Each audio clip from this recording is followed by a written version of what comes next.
had this horrific crash, but you've survived. I did think I was dead, and I thought, is this what it is when you die? I got dragged out and under the car, and I'd taken a big impact, and I could feel, but I couldn't see it. I didn't think I had a face. From being pleased I was still there, turned into fear pretty quickly.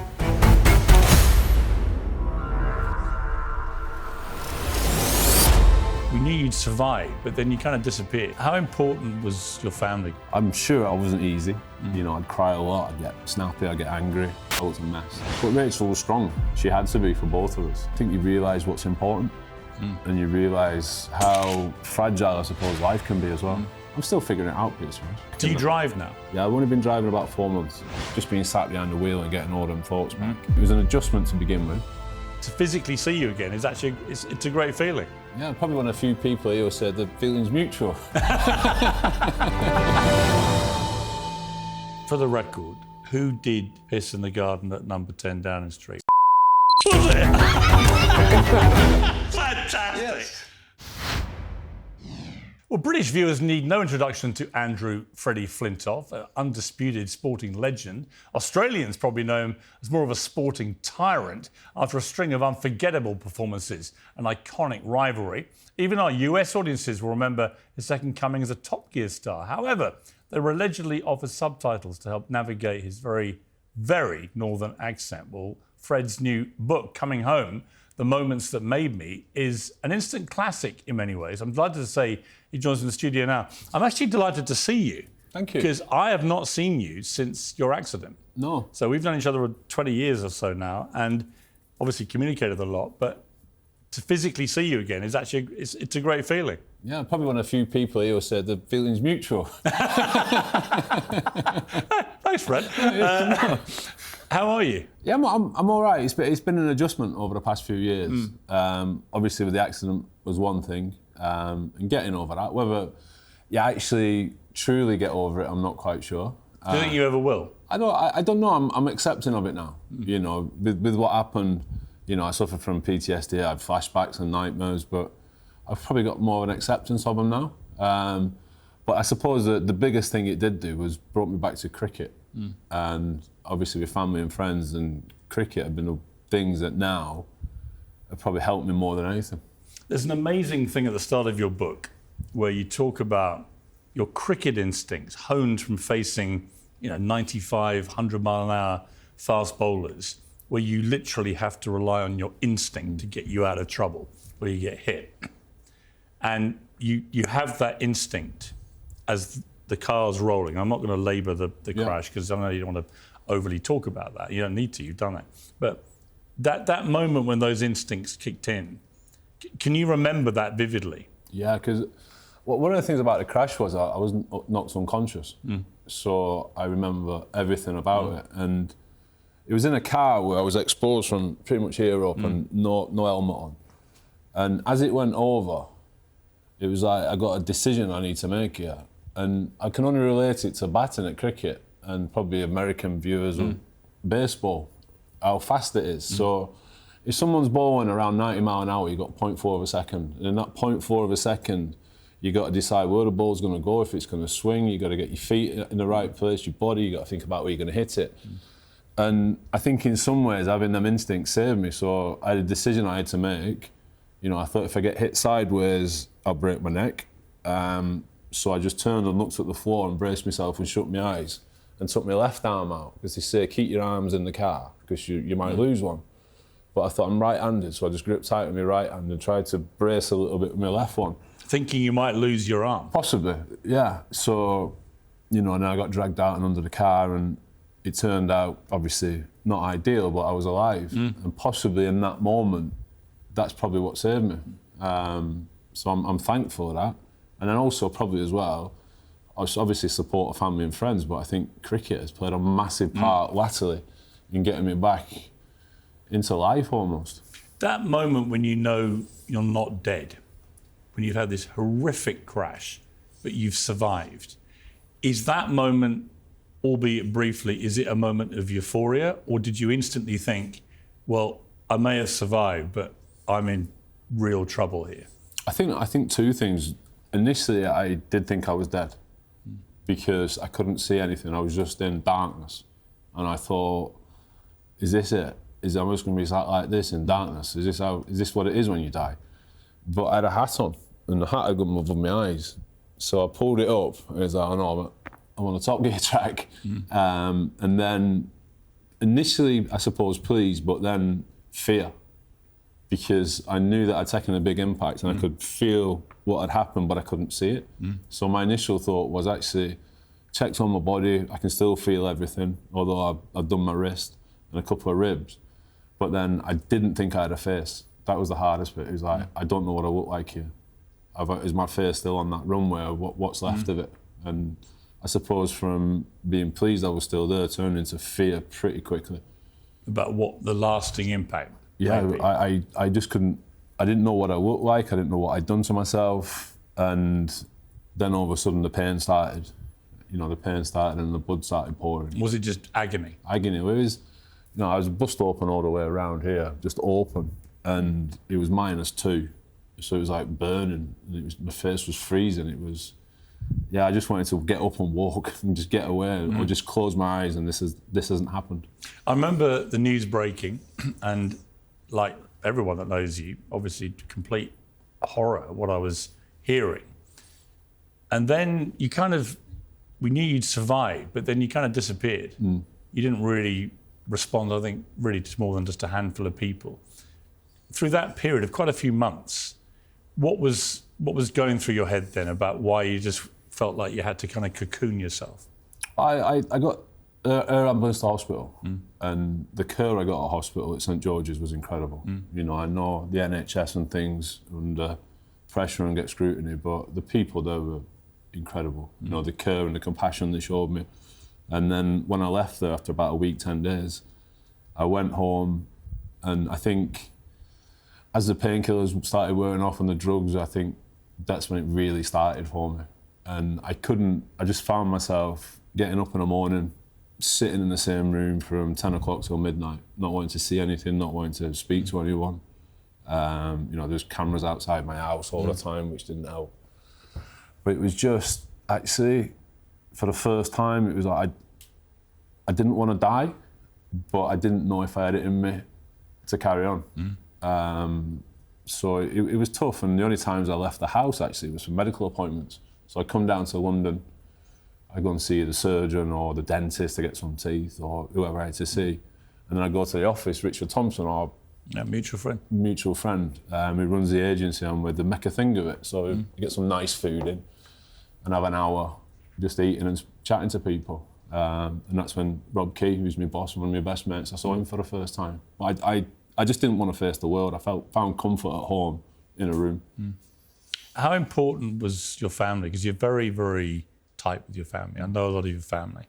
How important were they to help steer you out of what must have been incredibly negative thought processes all day, every day? Yeah, massively.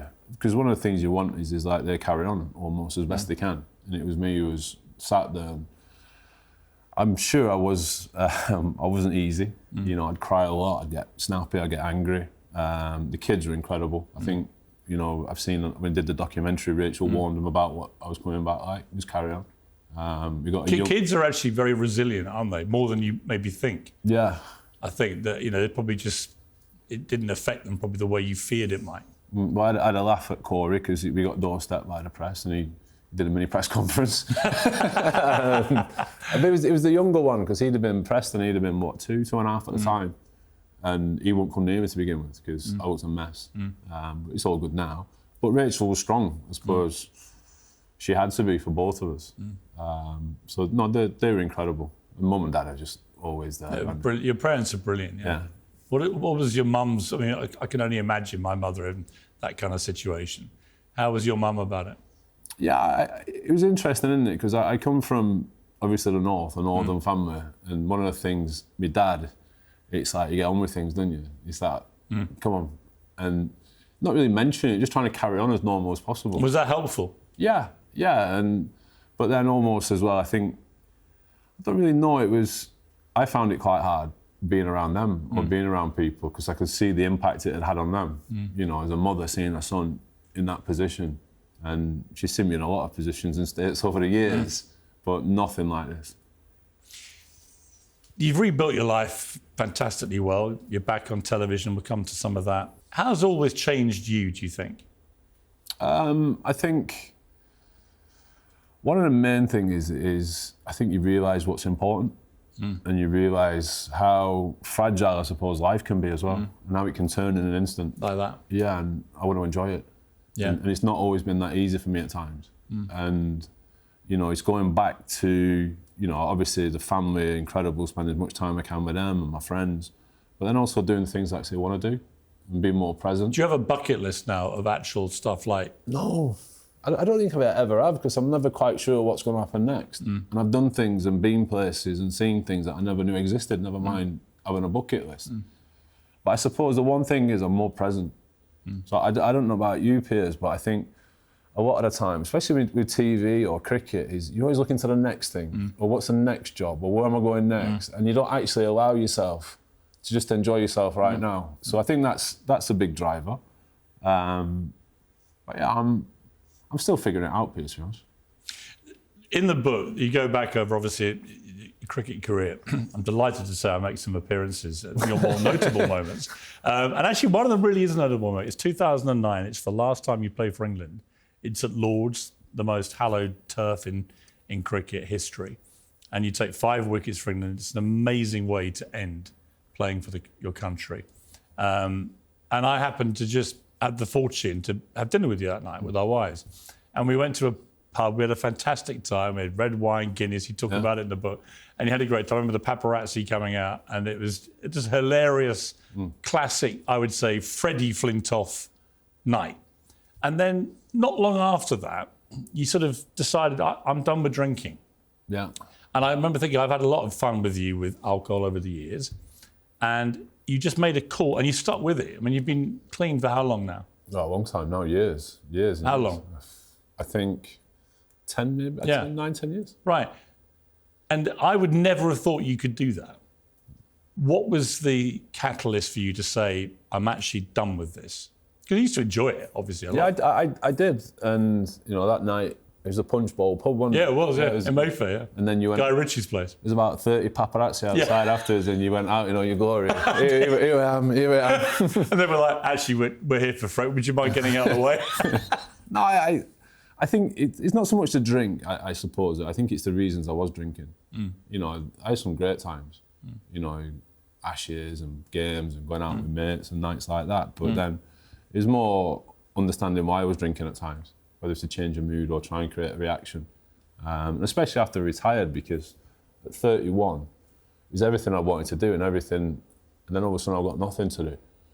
And, you know, I suppose there's no coincidence that actually I got back on track once I stopped and then started building another career and doing other things. You look incredibly fit and well. Do you ever get a yearning for a drink, or is that it now? Do you think you're done? Yeah, I see it sometimes and I think that'd be nice now, wouldn't it? And it's not something where I say never again. We'll just see. But at the minute, you know, I'm trying to get fit. I'm working with the Lions, like England's next generation, and we're going to Australia in a few weeks' time. So I'm getting fit, so I can take my shirt off around the pool. You talk very honestly about mental health in the book. And again, when I first got to know you, you know, like 20 odd years ago, you just, you know, you had the kind of persona of Freddie Flintoff, which became iconic in the 2005 Ashes, which was all shown on network television here, which made a big difference, I think, to the level of fame you guys enjoyed in that period. But then I was told by a few people that knew you really well, you know, there are two Flintoffs, right? There's Freddie Flintoff and there's Andrew Flintoff. His family call him Andrew. Yeah. They don't call him Freddie. Freddie's like this kind of slightly caricature person. I mean, how accurate was the fact that there were basically two of you? Yeah, it is. I remember like 16 years of age being a professional cricketer for the first time and going into a dressing room at Lancashire full of internationals and men.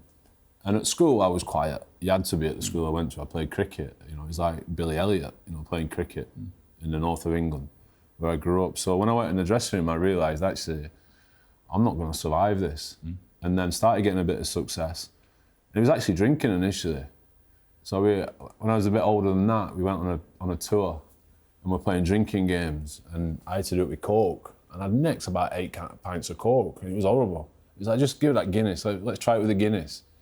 And all of a sudden I could do that, and everyone's, wow, look at this fella, you know. And all of a sudden I was one of the gang, and it's probably developed from there.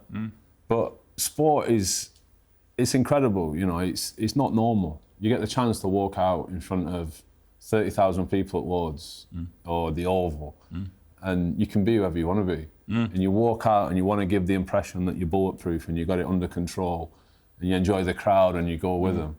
You don't always feel like that, but I think that was like playing a character, almost like an actor. Well, for American viewers, where did the Freddie nickname come from? Flintstone. So the coach, a fellow called John Stanworth, he was coaching the second team at Lancashire, and he just called me Fred, as in relation to Fred Flintstone, and it stuck. And I don't mind it, to be honest, it's all right. It just gets hard when you get older. So like you're going on the school drop-off, or you're going, and I'm not quite sure what to introduce myself as. And if someone called me Andrew, and I'll just ignore them. And I actually realise that's my name, rather than Fred. What do you prefer being called now? I quite like Fred. But the public presumably call you Fred. Yeah, it's fine. It's all good, and then you get shown as Fred. But Andrew, you know, there's a few people. My mum, my dad, my wife, Steve Armisen, one of my teammates. David Lloyd, one of my coaches, and Keezy calls me Trevor. Why Trevor? It's his middle name. There's another, actually very poignant now, given what's happened since the book was published. You talk about coming to LA when I was there, and we saw each other. And so I was in LA filming, and I popped in to see Piers Morgan. And then you had, I think unnecessarily, I know. It's too easy. It's okay. I moved past it because I wanted a media perspective, how the press writes about mental health. And you were doing a documentary. It was a really good documentary about mental health. And he said, when I was there, Piers says, have you spoken to Vinnie Jones? Because I knew Vinnie very well. He lived out there. Amazing success story in movies, having been a big football star and hod carrier originally, you know, but gone through a lot of very difficult things in his life, including, you know, in later years, the very sad death of his wife. And you rang him up and he said, yeah, come round, but we've got to be done by 7:30, it's poker night, which is true. He used to play poker with all these movie stars and stuff. But when you saw Vinnie, for example, what kind of perspective could he give you about mental health that really resonated?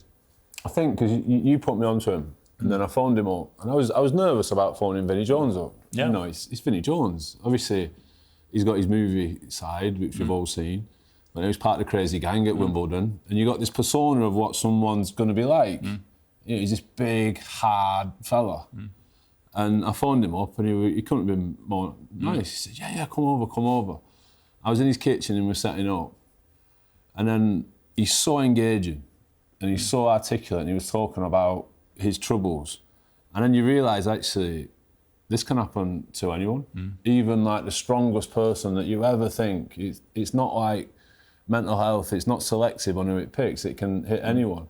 And rightly or wrongly, I took some comfort in the fact that Vinnie Jones was able to talk so well and so openly about it. And it made me feel a bit more at ease about some of the things that I've been through. And you know, we've seen it all over now, and unfortunately I'm going to Ricky Hatton's funeral. I was going to mention Ricky because you give a lot of credit to Ricky for helping you with your mental health stuff. And you say, you know, you're filming a documentary for BBC.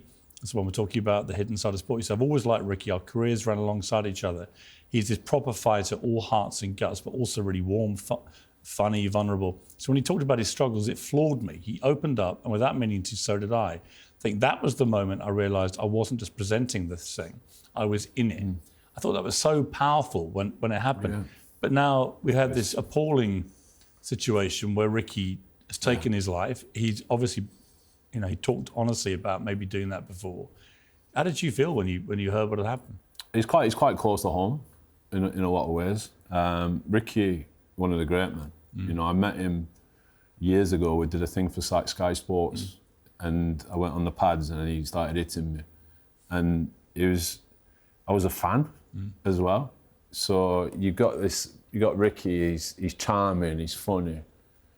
Our careers ran parallel with each other at the height at the same time. I went to his fights against Costa Zoo and all these, and had nights out in the press club in Manchester, and we've sung karaoke together. And I never knew all these things that he was struggling with till we sat down. And when we started talking, obviously he was so honest about what he'd been going through and how he felt. And then as he was talking, I was like relating to it. It's like, I see, I felt like that. That's what I've been like. And then it just turned into a chat between two blokes being really honest. And I suppose that documentary changed, and I wasn't going to give as much away about myself, but then felt obliged to actually, if he's doing this. And, you know, the similar things what we talked about, Vinnie, this working class hero from Manchester, who goes into the ring, he fights all heart, he's funny, you see him like doing stand-up routines at press conferences, and he feels like this. And then obviously what's happened over the past 2 weeks has been, it's been devastating for obviously his friends, his family, but also anyone who's been in contact with Ricky. You know, I've been in contact with his manager, Speaky, and obviously he's broken. And yeah, it's just... When did you last see him or speak to him? I sat with him a while ago on a train. I got on a train and he'd been somewhere, and we sat together all the way back up to Manchester, like quite unexpected. And I think it's like all these things, when something like that happens and you speak and everyone says he seemed fine, he seemed all right, he was looking forward to fighting in the next few weeks out in Dubai, that there's almost a guilt upset. It's like how people didn't know.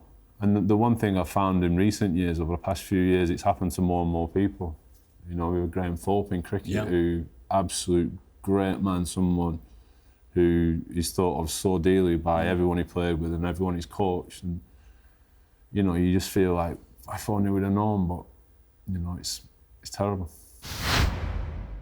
Today's show is sponsored by Oxford Natural, makers of the Optimum Day and Optimum Night all-natural supplements. Thousands of Brits and Americans are already taking them with incredible results. Optimum Day boosts your energy and supports weight loss throughout the day. Optimum Night helps you relax and get deep, refreshing sleep. They have countless success stories, including from some very familiar faces. England legend Michael Owen, who lost 40 pounds. AFTV's Robbie, who lost more than 100 pounds. To watch their full stories and many more, scan the QR code on your screen or visit oxfordnatural.com/Piers. And here's the best part. Use the code Piers and get 70% off your first order. Yes, 70% off with the code Piers. If you're stressed about back taxes, miss the April deadline, or your books are a mess, well, don't wait. The IRS is cracking down. Penalties add up fast, 5% per month, and up to 25% for not filing. Tax Network USA can help. They've assisted thousands of Americans, from employees to business owners and people who haven't filed for years. They have direct access to powerful IRS programs and expert negotiators on your side. Tax Network USA knows how to win. You'll get a free consultation, and they may even be able to reduce or eliminate what you owe. So don't wait for the next IRS letter. Call 800-958-1000 or visit tnusa.com/Piers. That's tnusa.com/Piers for expert help on your taxes. The Ashes are coming. Pat Cummins, the captain of Australia, his injuries haven't cleared up in time. It looks like you may miss at least 1-2 tests, maybe the whole You're trying to say that without smiling? I am jubilant at this news. I'm not going to pretend otherwise. I mean, that's a massive... It is, but you want to play him with him in, don't you? Well, that's the interesting thing, because in 2005, you guys took on the best of the best. But then McGrath got injured. Yeah, but that's the thing. But when he was injured... we were so happy. Exactly. He stood on a cricket ball and then we're all looking over. But it feels a bit like that this time. Yeah. Their talisman, their captain, their leader, their best bowler has basically done the Glenn McGrath. Yeah, I'm sure that in some ways the lads will be looking at that smiling, but then in others they think, actually, we do want to play against the best side. And Pat Cummins, he's incredible, isn't he? He's led that side as a bowler. But looking at the two teams, it's going to be so good. It's probably a 50-50 game, isn't it? What do you make of this England team now? What do you make of the way we play? Because in a way, your mate Rob Keys, fantastic guy, Baz McCullum, the coach, Ben Stokes, very much a Flintoff warrior type of all-rounder. what they've cultivated is a team that plays basically in your image, right? It's aggressive, it's attacking, it's got flair, it never takes a step back, it's always on the front foot. I mean, it's a Flintoff mentality. Kind of. I think they've gone again, aren't they? You know, the job that Keezy, Baz and Ben have done is incredible. You just can't wait to turn the TV on to watch England play cricket. And that's not always been the case. I think we tried 2005, we nearly got there, but these lads are seeing it through. You know, the rate in which they score at, the way in which they play, more importantly, the way they are as lads as well. You talk about team spirit and an environment. You know, you walk into that dressing room and it's just the best place to be. You know, incredible cricketers. You know, Joe Root for me, possibly the best ever now. English? Best ever. I'd go further than English. I think. Would you? I just think he's the best of all time. He's up there, isn't he? Beyond like the Mount Rushmore type thing. And then you got the captain Ben, England's second best all rounder. After both of them, he's just the leader of men. You know, I was choosing an all-time great England team the other day, and I ended up choosing you, Ben, and Beefy. Well, I would as well. Because why not? What a team! Yeah, the three of you. 5, 6, 7. Yes. Yes. You're never going to get 6, better. 7, 8. You know, Beefy won't mind batting 8. No, but it's so good, and I think one to work in that now and be around it. But I think more importantly as a fan. You know, when Keezy spoke about, do you want to get involved? I want a part of this. I want to be involved in this because it's exciting. It's cricket how it should be played with good people as well. What else for you? I mean, don't know. Do you have a plan? No. Do you care about having I mean, does one of the things of having a near-death experience that actually, well, okay, what will be, that why bother making plans? Because it can all get thrown out anyway. It's quite loose anyway, but even more so now. Like we were saying before, one of the things is I love doing what I do with the Lions. I love that job. And, you know, you get asked other questions, but I don't see it as a stepping stone to anything else. At this moment in time, I'm working with these young lads and hopefully helping them. Including one of your boys. Yeah, he's been on a few too. Rocky. Yeah, he's going all right. Who I've seen footage of, who bats exactly like you. Yeah, he plays the same shots. Yeah, he's a bit bigger. And then Corey's brother, he's down at Kent. Yeah. So that's interesting, you know. Do you think, I mean, what's it like being dad? I mean, obviously, it's horrible. I've been a dad on a touchline. When you're a dad on a touchline and they're playing for England Lions or their county or whatever, what's that feeling like? Yeah, you know, the standard answer is they're all my lads. However, you know, when we picked him, obviously you get some stick. You know, people saying this, that and the other. One of them was quite funny on Twitter or X saying, he's only picked him, then he can save on childcare. It's like, but you just want him to do well. Yeah. You know, even as kids when they were younger, you sit there, and I just want to sit on my own and just watch him, because whatever nerves I used to get playing, it's like times 10 watching your kids. And you got runs in one game in Australia, and luckily I had my sunglasses on, and I was trying to play it really cool. Were you in tears? I was trying not to be. Yeah, it was like, this lad, it's incredible. And then Corey's made his debut for Kent, played first-class cricket this year and played in the one-day stuff, the Metro Bank. It's amazing, because I remember these kids when they were born. Yeah, but you just see, because all the way through they've carried probably extra pressure to the other kids, along with Michael Bourne's lad. Yeah. And just to see him getting some success and doing what they want to do, it's not all been plain sailing. You know, I've got it wrong as a parent, but now, hopefully, they're going to be all right.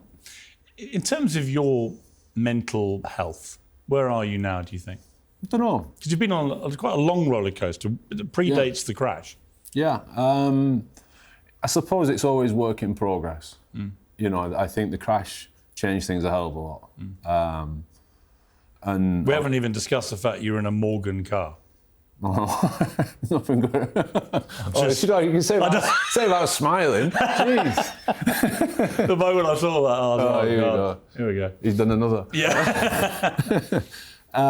Yeah, I don't know. It's, you know, after the crash, I had all types of different treatment, from trauma care to psychiatric care to cognitive tests to this, that, and the other. And I stopped after a while. And you know, whether it's right or wrong, I've got to get on with this. And there are triggers, and there's PTSD and flashbacks, and every time I go to bed at night, I'm back. Do you drive now? Yeah, I've only been driving about 4 months. How do you find that? Yeah, I'm all right now. To begin with, I was a bit nervy.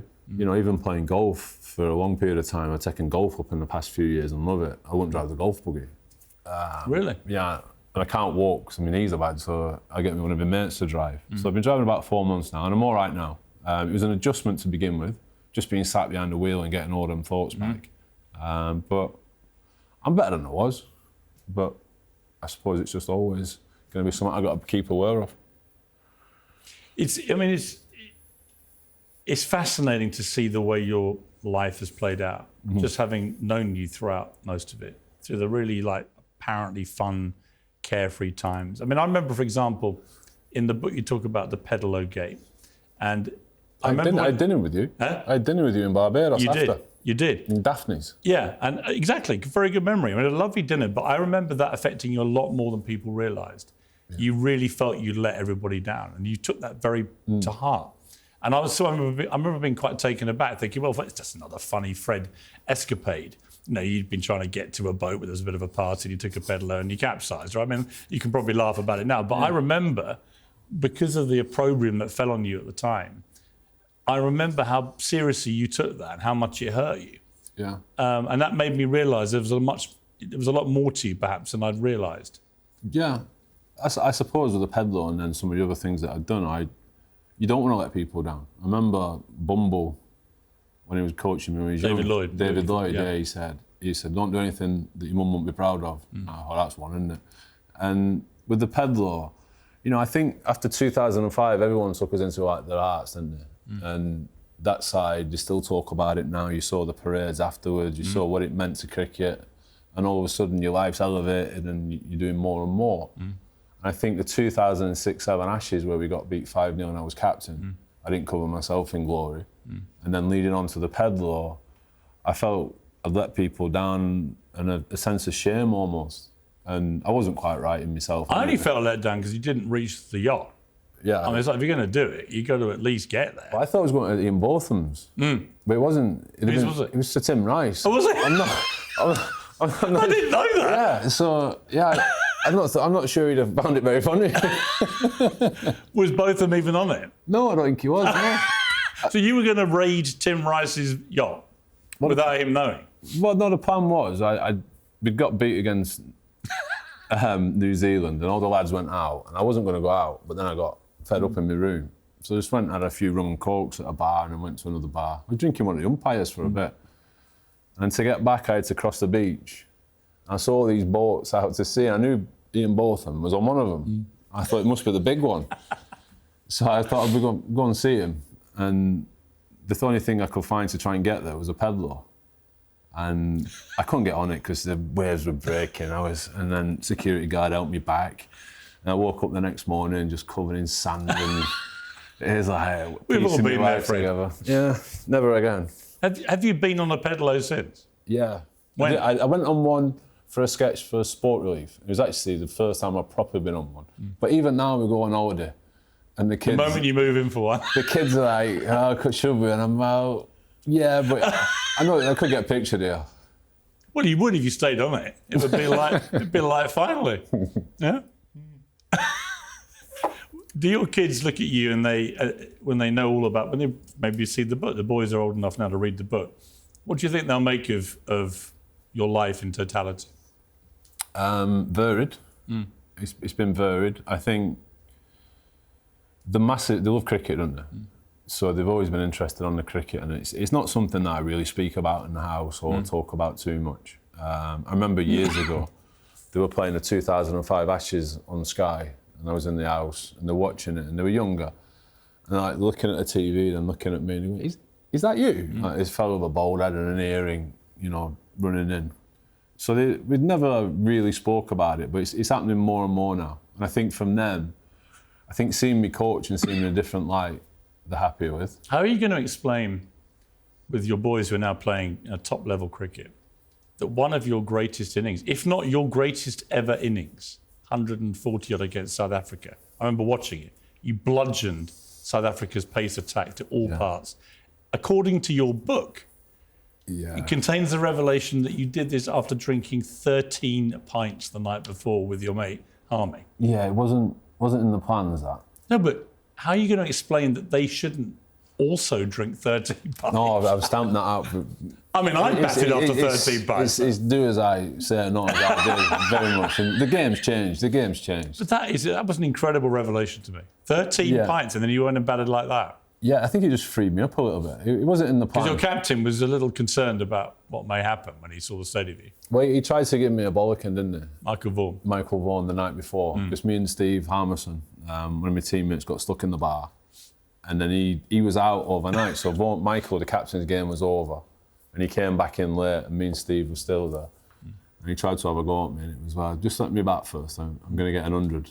And somehow I did. But it was not the way I wanted to carry on my career. The worst moment of my life, but comfortably, actually, when I think about it, involved you. And it was the 2005 Ashes, the Oval, the final game.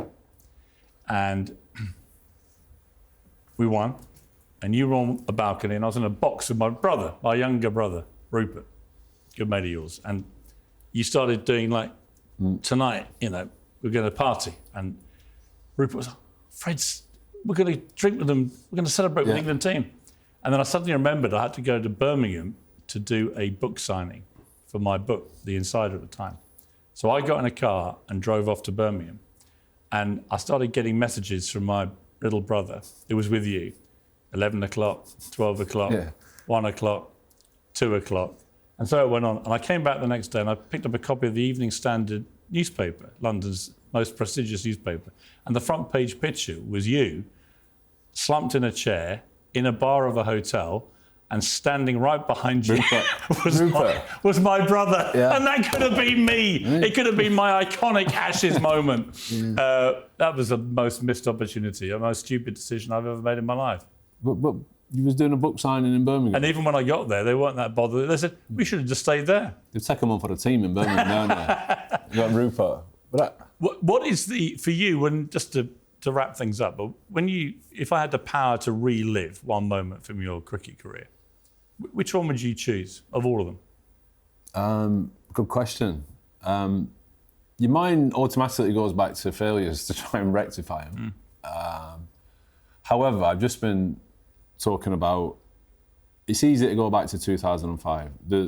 I have, as a kid, they're my fondest memories, but then as a professional cricketer, that feeling in 2005 when they said we've won, and then we go back in the dressing room and not quite sure what to do with ourselves, and experiencing emotions that I can't even explain or never knew I had. And then you look out the window and you walk back onto the pitch and you look around to see the crowd, the Union Jacks, the people, the St George's crosses, everyone singing and shouting, all come out for us.